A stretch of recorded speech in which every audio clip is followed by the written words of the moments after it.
satang Satang da yu satang yu khnu yu la toy satang khnu yu la sotong kya da la sotong roi ne poi koki This is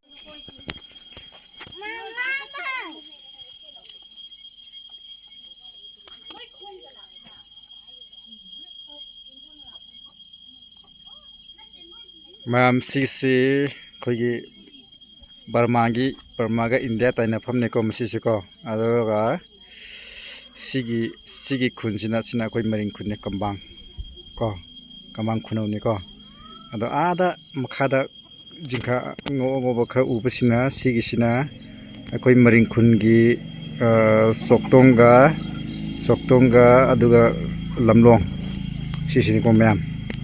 yengbiyo si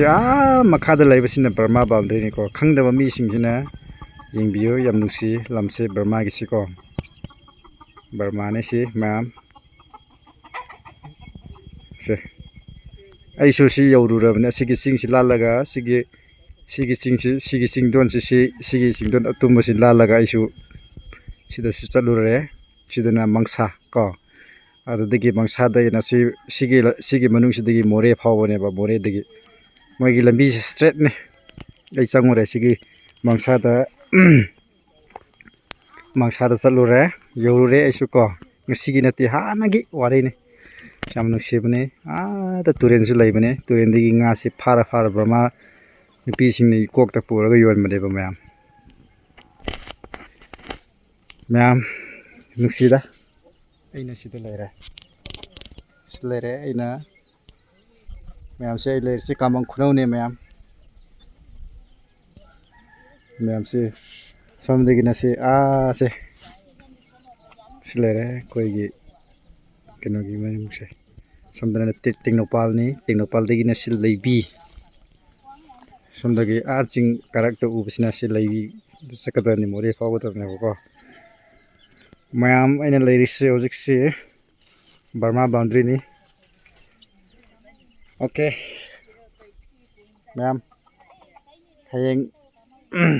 ngasidi si kambang da leraga hayeng more sakada more gi journey sumo ka yeng ninder se ko ma'am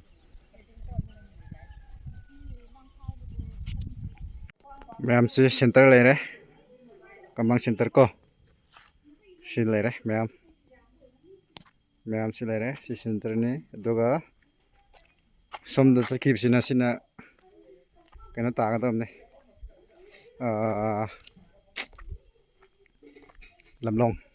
lamlong sim tagadamne si Burma phaw yare ko somda su lere somdana saibol tagadamne sina saibol maring khun le ko somda su ko silambi ko ma'am magi signboard se sida lere ko ra sau na ya sida lere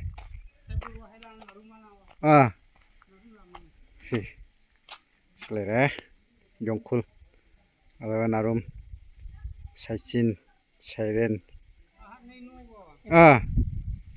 si lere rulam center si lere ko ma'am asa ai chai kun sure sida sanglak tap se ngasina han bani ma'am